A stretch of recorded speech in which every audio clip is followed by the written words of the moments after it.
আসসালামু আলাইকুম ভিউয়ার্স, আশা করি সবাই ভালো আছেন। আজকে আমি দেখাবো কিভাবে কম্পিউটার ডেস্কটপ আইকনগুলো অ্যাড করে। তো এটা একটা বেসিক লেভেলের ভিডিও হবে। আমি মূলত বেসিক ইউজারদের জন্য এই ভিডিওটি বানাচ্ছি। আমি চেষ্টা করব বেসিক ইউজারদের জন্য আমি আলাদা একটা প্লেলিস্ট ক্রিয়েট করে দিব। তো ওখানে আমি সব বেসিক লেভেলে যা যা রয়েছে আমি ওগুলো দিয়ে দিব, যাতে করে তারা যারা নতুন ইউজার তারা ইজিলি সেখান থেকে তাদের প্রবলেম সলভ করে নিতে পারে। ডেস্কটপ আইকনগুলো অ্যাড করার ক্ষেত্রে আমাদের দুটো বিষয় দেখতে হয়। সেটা হচ্ছে প্রথমত এটা কি আমাদের হাইড করা আছে নাকি আমাদের অ্যাড করাই নি। হাইড করা বলতে আমি এখন যেটা বোঝাচ্ছি সেটা হচ্ছে আমাদের রাইট ক্লিকের পর আমাদের এখানে ভি অপশনে আমরা নিচে দেখতে পারবো যেখানে রয়েছে শো ডেস্কটপ আইকনস। তো এটা যদি আমাদের ডিসিলেক্ট অবস্থায় থাকে তখন আমাদের কিন্তু এই ডেস্কটপ আইকনগুলো দেখায় না। তো এর জন্য আমাদের প্রথমে আগে চেক করে নিতে হবে যে আমাদের এটা কি সিলেক্ট অবস্থায় আছে নাকি। তো এর জন্য আমাদের এটা সিলেক্ট করে দিতে হবে। তো এরপর আমাদের যেটা করতে হবে সেটা হচ্ছে আমাদের যদি অ্যাড না করা থাকে তাহলে আমাদের রাইট ক্লিক করে তারপর এখানে পার্সোনালাইজ ডিসপ্লে সেটিংস এর নিচে আপনারা দেখতে পাচ্ছেন যেখানে পার্সোনালাইজ আছে, এখানে ক্লিক করব। তারপর আমাদের সেটিংস এর ব্যাকগ্রাউন্ড উইন্ডোটা ওপেন হয়ে যাবে। তো এরপরে অনেকে একটি কাজ করে সেটা হচ্ছে এখানে রাইট পাশে দেখতে পাচ্ছেন যেখানে শোয়িং ডেস্কটপ আইকনস। তো এখান থেকে আনার চেষ্টা করে, বাট এটা কিন্তু আমাদের এখানে উপরে লেখা আছে হেল্প ফ্রম দ্য ওয়েব, অর্থাৎ আমাদের এটা হেল্প করবে হচ্ছে আমাদের ওয়েবসাইটে নিয়ে যাবে বা ব্রাউজারে নিয়ে যাবে, সেখানে দেখাবে যে এটা কিভাবে ওপেন হয়। তো আমি এখানে দেখিয়ে দিচ্ছি আমাদের কিন্তু এটা থেকে এটা আসবে না, মূলত এটা আমাদেরকে দেখাবে যে এটা কিভাবে আনতে হয়। তো আমাদের এর জন্য আমাদের থেমসে যেতে হবে। তো থেমসে যাওয়ার পর আমাদের এখানে এইবার আমরা দেখতে পারবো যে রাইট পাশে আমাদের রিলেটেড সেটিংস এর নিচে লেখা আছে ডেস্কটপ আইকন সেটিংস। তো আমাদের এটা ক্লিক করলে আমাদের এখন ডেস্কটপ আইকন সেটিংস এর ট্যাবটি ওপেন হয়ে যাবে।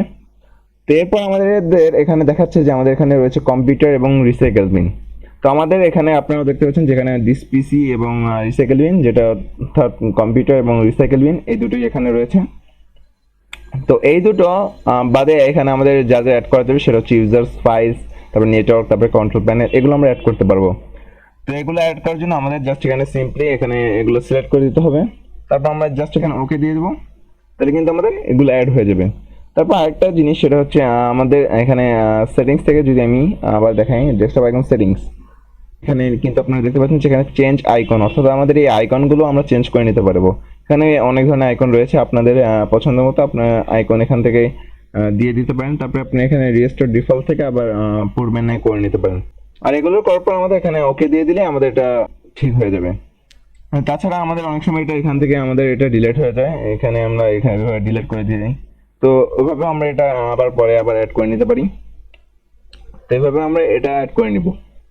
তো আরেকটা বিষয় সেটা হচ্ছে অনেক ক্ষেত্রে আমরা দেখি যে আমাদের এইগুলো আইকনগুলো আমাদের অনেকের ডেস্কটপে এগুলো কাস্টমাইজ করা থাকে, অর্থাৎ পুরো ডিসপ্লে জুড়েই আপনারা দেখতে পান যে এখানে উপরে দিয়ে সাজানো থাকে বা মাঝখান দিয়ে। তো এটা করে কিভাবে, হয়তো আপনাদের ক্ষেত্রে এটা মুভ করা যায় না, যেমন আমারটা এখন মুভ করা যাচ্ছে না। তো এর জন্য কি করতে হবে, প্রথমে আমাদের রাইট ক্লিক করে আবার ভিউ অপশনে যেতে হবে। তারপর এখানে আমরা দেখতে পাচ্ছি যেখানে আমাদের এখানে দেখাচ্ছে যে অটো অ্যারেঞ্জ। তো অটো অ্যারেঞ্জ আইকনস এটা আমাদের, অর্থাৎ আমাদের এখানে অ্যারেঞ্জটা অটো করছে, যার কারণে আমাদের এখানে ম্যানুয়ালি এটা আমাদের চেঞ্জ হচ্ছে না। তো আমরা যদি এটা ডিসিলেক্ট করে দিই তাহলে কিন্তু আমাদের এখন এটা ইজিলি মুভ করতে পারছি। একইভাবে আমরা এখান থেকে আমাদের আরেকটা অপশন রয়েছে সেটা হচ্ছে হলো অ্যালাইন আইকনস টু গ্রিড। তো এই অপশনটা কিসের জন্য, এই অপশনটা হচ্ছে আমরা এখন যদি মুভ করে আমাদের এই এটার পাশে আনি তাহলে আমাদের একটা নির্দিষ্ট দূরত্বে গ্যাপ গ্যাপ অনুযায়ী এটা থাকে, অর্থাৎ একটা প্যাটার্ন ফলো করে। আমরা কিন্তু চাইলে এর কাছে আনতে পারতেছি না। তো আমরা যখন এটা ডিসিলেক্ট করে দিব তখন কিন্তু আমরা এটা চাইলে একেবারে কাছে পর্যন্ত নিয়ে আসতে পারি, এভাবেও আমরা রাখতে পারি।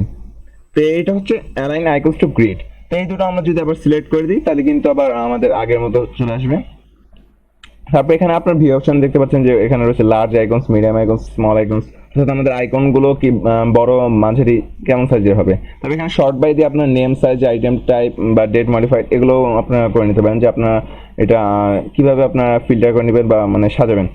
তো আপনারা এটা ম্যানুয়ালি করতে পারেন আবার এভাবেও করতে পারেন। আর আরেকটা বিষয় সেটা হচ্ছে এই আইকন ছোট বড় আমরা চাইলে এখানে কিন্তু কন্ট্রোল কি প্রেস করে আমাদের মাউসের যে হুইলটা রয়েছে অর্থাৎ স্ক্রল বাটন, ওটা কিন্তু আমরা উপর দিকে নিলে এটা বড় হবে, আবার এটা নিচের দিকে নিলে ছোট হবে। তো এভাবে কিন্তু আমরা এটা করে নিতে পারি। তো এই ছিল আজকের ভিডিওটি ভালো লাগলে অবশ্যই লাইক কমেন্ট এবং শেয়ার করবেন। আজ এই পর্যন্তই, আল্লাহ হাফেজ।